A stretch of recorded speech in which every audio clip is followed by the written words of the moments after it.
আসসালামু আলাইকুম প্রিয় দর্শক সবাই কেমন আছেন। চলে আসলাম গুরুত্বপূর্ণ আরও একটি আবহাওয়ার আপডেট নিয়ে। এবার দেশের দিকে ধেয়ে আসছে প্রচণ্ড বজ্র বিদ্যুৎ সহ ঝড় বৃষ্টি। আপাতত দেশের কোথাও বৃষ্টিপাত নেই, তাই দেশের লোকজন হাহাকার করতেছে। বিশেষ করে বৃষ্টির খুব প্রয়োজন। তো কবে থেকে এই ঝড় বৃষ্টিপাত হওয়ার সম্ভাবনা রয়েছে? আবহাওয়ার ইউরোপ আমেরিকার মডেলগুলো থেকে আমরা দেখতে পাচ্ছি আপাতত মূলত মার্চ মাসের মধ্যে আর কোনো ধরনের বৃষ্টিপাতের তেমন সম্ভাবনা নেই। তবে এপ্রিল মাসের প্রথম সপ্তাহেও তেমন ঝড় বৃষ্টিপাতের সম্ভাবনা নেই। তবে শেষের দিকে দেশের কিছু কিছু এলাকায় বিক্ষিপ্ত বজ্র বিদ্যুৎ সহ বৃষ্টিপাতের সম্ভাবনা থাকছে। আপাতত কোথাও তেমন বৃষ্টিপাতের সম্ভাবনা নেই। তো আমরা জানিয়ে দেবো আগামীকাল শুক্রবার 28শে মার্চ আগামী 24 থেকে 48 ঘন্টায় রাজধানী ঢাকা বিভাগ থেকে শুরু করে দেশের উত্তরাঞ্চল, দেশের দক্ষিণাঞ্চল, এছাড়া ভারতের পশ্চিমবঙ্গ সহ উত্তরবঙ্গ, আসাম, ত্রিপুরা এবং বাংলাদেশের 64 জেলার আবহাওয়া কেমন থাকবে, কোথাও ঝড় বৃষ্টিপাতের সম্ভাবনা আছে কিনা তা জানাবো। এছাড়া পরবর্তী মূলত এপ্রিল মাসের প্রথম সপ্তাহের একেবারে শেষের দিকে কিছুটা বিক্ষিপ্ত আকারে ঝড় বৃষ্টিপাতের সম্ভাবনা থাকছে। তো সেটি কোন কোন জেলায় হতে পারে তা অবশ্যই জানাবো। তো অবশ্যই আশা করি আমাদের ভিডিওটি শেষ পর্যন্ত দেখবেন। ভালো লাগলে একটি লাইক করবেন। সবার আগে গুরুত্বপূর্ণ আবহাওয়ার আপডেট পেতে চ্যানেলটি সাবস্ক্রাইব করে পাশের বেল বাটনে ক্লিক করে রাখবেন। আর ভিডিওটি কোন জেলা থেকে লাইভ দেখছেন কমেন্ট করে জানিয়ে দিন। এই মুহূর্তে দেখুন সরাসরি মূলত আগামী 6-7 তারিখ নাগাদ দেশের কিছু কিছু এলাকায় বিক্ষিপ্ত বজ্রসহ বৃষ্টিপাত হতে পারে। মূলত এপ্রিল মাসের প্রথম সপ্তাহে কিছু কিছু এলাকায় বিক্ষিপ্ত ঝড় বৃষ্টিপাতের সম্ভাবনা থাকবে, কারণ বঙ্গোপসাগর থেকে কিন্তু দক্ষিণ আকারের জলীয় বাষ্প বাতাস কিন্তু প্রবেশ করছে এবং বিভিন্ন এলাকায় মেঘ তৈরি হতে পারে এবং বজ্রসহ বিক্ষিপ্ত আকারে ঝড় বৃষ্টিপাত থাকতে পারে।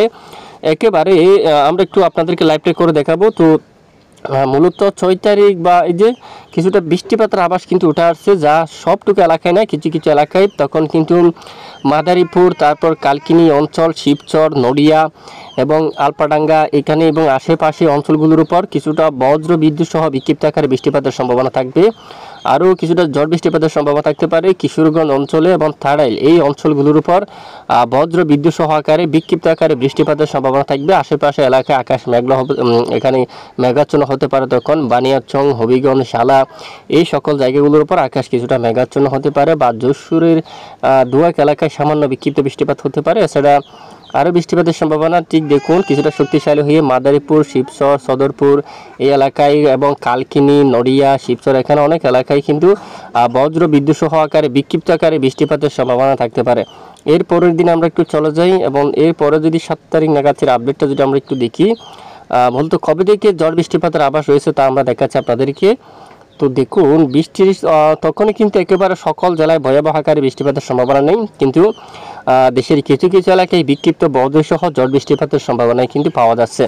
এবং আমরা শেষ পর্যন্ত আমাদের ম্যাপে 9 তারিখ পর্যন্ত আপডেট রয়েছে। আমরা 9 তারিখ পর্যন্ত যদি একটু আপডেট দেখি, নতুন করে প্রচণ্ড আকার ঝড় বৃষ্টিপাতের আভাস আছে কিনা যদি আমরা একটু চেক করি, বিশেষ করে তেমন ভয়াবহ আকারে বৃষ্টিপাতের সতর্কতা কিন্তু দেখা যাচ্ছে না। এখনও পর্যন্ত সেরকম আপডেট কিন্তু উঠে আসেনি।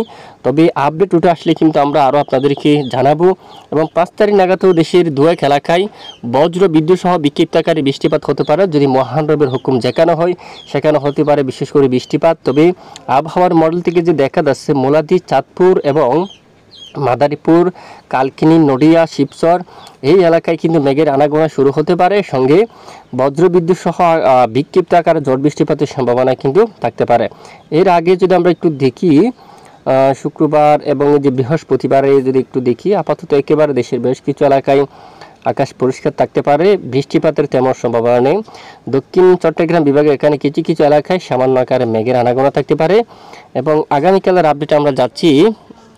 তো প্রথমে স্যাটেলাইট ইমেজের উপর যে ম্যাপটি আমরা দেখতে পাচ্ছি, রংপুর থেকে শুরু করে রাজশাহী, ঢাকা, খুলনা, বরিশাল, চট্টগ্রাম সকল জেলার আকাশ পরিষ্কার রয়েছে। তবে সামান্য ঝাপসা আকাশ চট্টগ্রাম বা ঢাকার কিছু কিছু অংশে, দেশের পূর্ব দিকে, উত্তরে সিলেট বিভাগের উত্তরে সামান্য ঝাপসা আকাশ রয়েছে।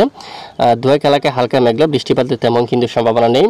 তো আগামীকাল যে আবহাওয়ার ইউরোপিয়ান মডেল থেকে আমরা দেখতে পাচ্ছি, শুক্রবার 28শে মার্চ বর্ষাকালে চট্টগ্রাম বিভাগের দক্ষিণ উপকূলীয় অঞ্চলে আকাশ সামান্য মেঘাচ্ছন্ন হতে পারে, তবে বৃষ্টিপাত হওয়ার সম্ভাবনা নেই এবং বেশ কিছু এলাকায় আকাশ পরিষ্কার থাকতে পারে। 48 ঘন্টায় শনিবার 29শে মার্চের আপডেটেও দেশের বেশিরভাগ এলাকায় আকাশ পরিষ্কার থাকতে পারে, কোনো ধরনের ঝড় বৃষ্টিপাতের সম্ভাবনা নেই। তো এ হচ্ছে আজকের গুরুত্বপূর্ণ আপডেট। ভিডিওটি বেশি বেশি করে শেয়ার করে দেবেন। তো এতক্ষণ আমাদের সাথে থাকার জন্য অসংখ্য ধন্যবাদ।